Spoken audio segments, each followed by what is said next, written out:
Salut les amis, aujourd'hui on parle personnel de maison, aide à la maison à Abidjan. Où les trouver, combien ces personnes sont payées, quelle a été mon expérience depuis qu'on est rentré à Abidjan avec le personnel de maison. Je vous dis tout aujourd'hui.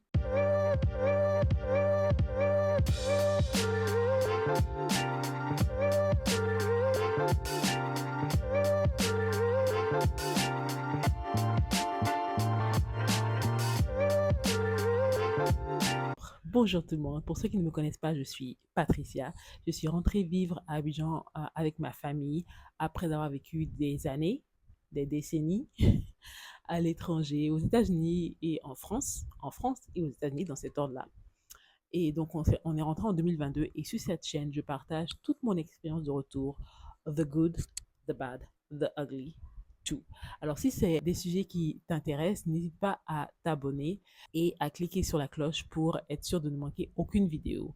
J'ai plein de vidéos sur la vie à Abidjan, le coût de la vie à Abidjan, mon expérience comme je t'ai dit, plein de ressources pour ceux qui veulent déménager à Abidjan ou pour ceux qui préparent leur retour en Afrique. Si tu es à l'étape où tu prépares ton retour en Afrique, tu es en train de faire tes démarches et tout ça pour rentrer en Afrique, j'ai un super guide gratuit pour toi pour savoir qu'est-ce que tu dois mettre dans tes affaires pour rentrer en Afrique avec une checklist pour être sûr que tu n'oublies pas parce que c'est un gros déménagement et tu veux être sûr que tu apportes tout ce que tu veux mais pas des choses inutiles non plus.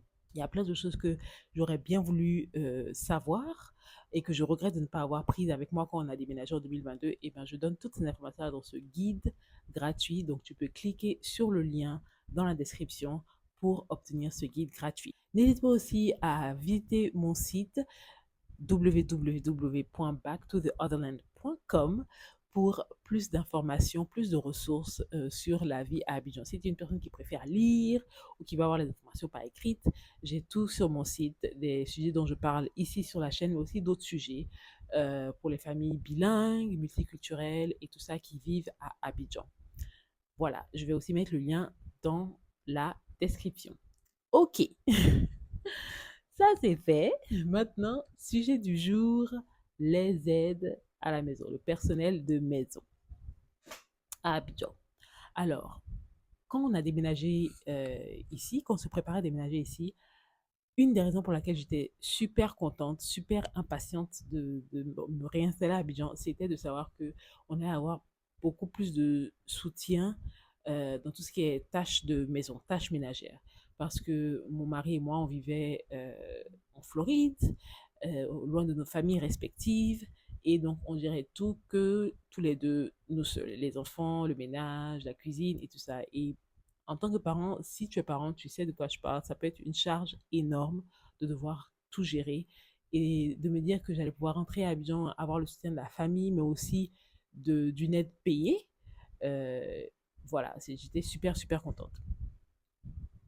Little did I know, si je savais, ça n'a pas été aussi simple, voilà, euh, de trouver la bonne personne. Donc, j'observais, je parlais avec mes amis, les membres de la famille, et beaucoup de fois, dans les conversations, c'est oh, les filles de maison, c'est compliqué. Oh, ma fille de maison, elle est partie après un mois. Et je me disais, mais qu'est-ce que ces gens-là font à leur personnel de maison? Pourquoi il y a autant de turnover? Genre, les gens ne restent pas longtemps et tout ça dans cette position. Et je blâmais un peu, voilà, les employeurs. Mais encore une fois, si je savais, c'est pas aussi compliqué, c'est pas aussi simple. Ce n'est pas aussi simple que ça. Le sujet est complexe. Ça fait plus de 2 ans qu'on est rentré et on est à peu près à la huitième personne, je pense, 7 ou 8e personne euh, qui nous aide à la maison. Voilà. Pour dire qu'en 2 ans, on a passé par toutes ces personnes-là. Donc, la première personne qu'on a prise, ça s'est pas bien passé. Enfin, ça allait au début. Au début, c'est toujours bien, hein. C'est toujours parfait et tout ça. Mais après quelques semaines, on s'est rendu compte que elle est restée avec nous quand même plusieurs mois, 2 ou 3 mois, 3 ou 4 mois. Après ce temps-là, enfin, petit à petit, on s'est rendu compte qu'il n'y avait pas de respect et on a été trop soft, je dirais, parce qu'on voulait jouer les cool, les employeurs cool, avec nos mentalités à l'américaine, dans l'informel et tout ça. Et cette personne a complètement abusé, je dirais, de notre softness, de notre côté doux. Et donc, voilà, il y avait plus de respect et donc on l'a laissé partir. Ensuite, on a pris une personne anglophone, parce que mon mari est anglophone, donc une personne bilingue, parce qu'il avait vraiment du mal à communiquer avec les personnes qui ne parlaient que le français. Mais cette personne-là, le problème, que je dirais, c'est qu'elle était trop jeune. Elle avait 18 ans. L'âge légal pour travailler en Côte d'Ivoire, c'est 16 ans, 15 ou 16 ans, si je me rappelle bien. Je mettrai l'information, je chercherai, je mettrai l'information. 15 ou 16 ans. Mais donc cette personne avait 18 ans, cette jeune fille-là avait 18 ans. Et l'avantage, elle n'avait jamais travaillé en tant qu'employée de maison. Et donc l'avantage, c'est que tu formes la personne pour faire exactement comme tu aimes que les choses soient faites. Mais le désavantage, c'est que c'est beaucoup de travail pour former la personne et tout ça. Et parfois, bon, il y a des trucs que les gens ne savent pas faire et puis voilà quoi. Et donc c'était un peu ça, c'était un peu délicat. Mais elle se débrouillait, mais elle a dû partir pour des raisons de famille. Ensuite, on en a pris une autre qui était aussi un peu trop jeune et ça n'a pas marché. Alors on s'est dit non, non, non, on va recommencer avec des personnes un peu plus matures. Tout ça pour dire que c'est pas aussi facile de trouver la bonne personne.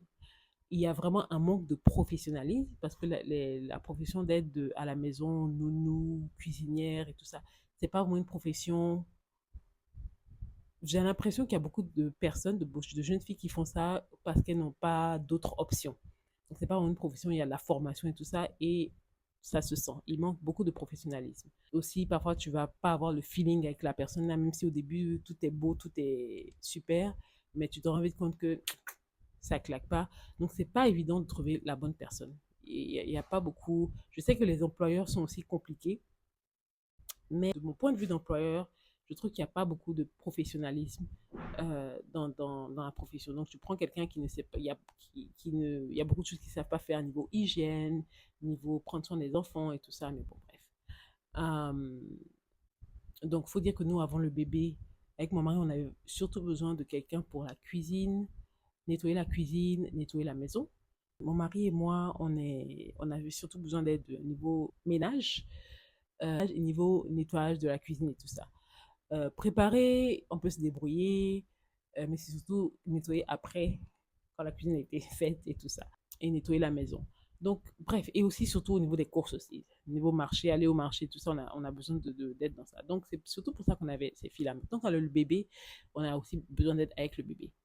Donc, on a essayé plusieurs formules.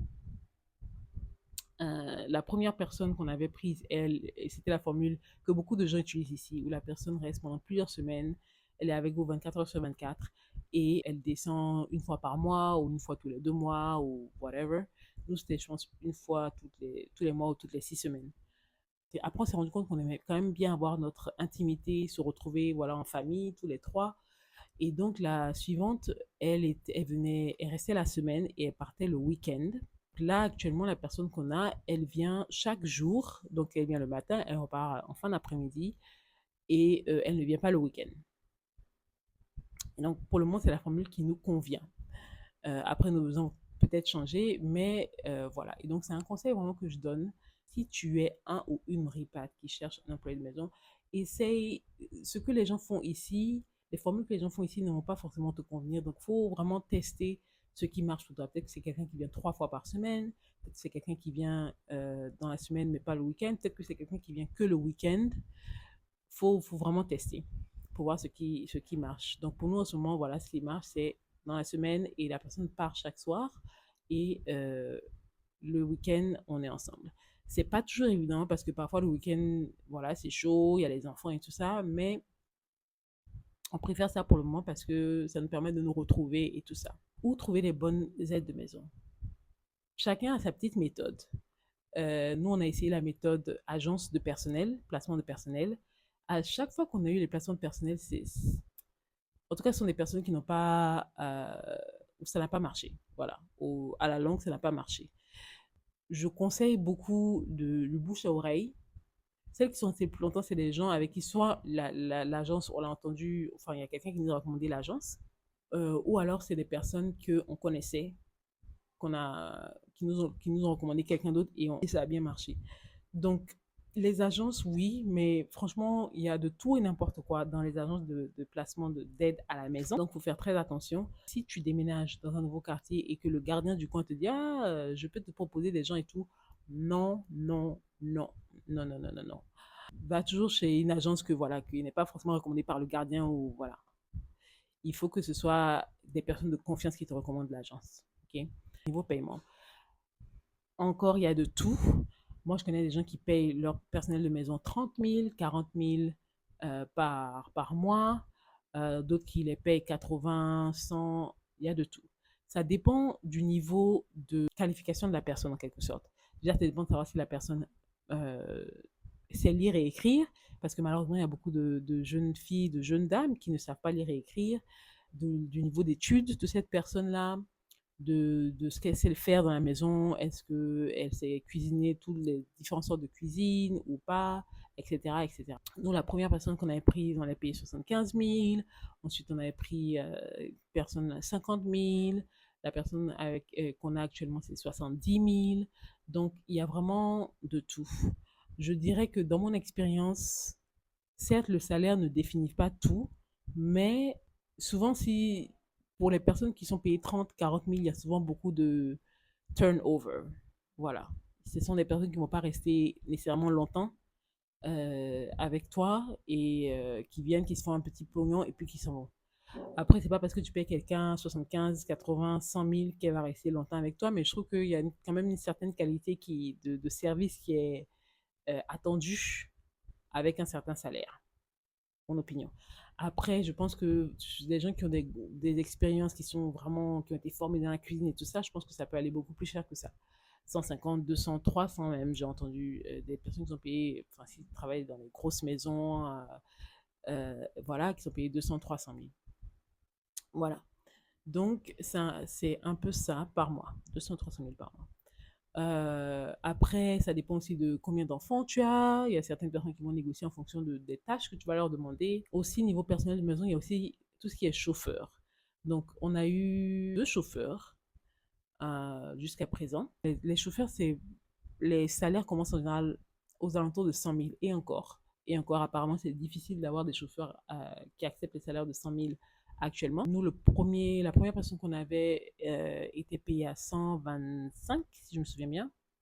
Ensuite, on a pris une personne, mais bon, on avait négocié le salaire à 100 000, mais cette personne n'a pas fait une semaine parce que la qualité de conduite n'était pas là du tout. On a eu un peu peur.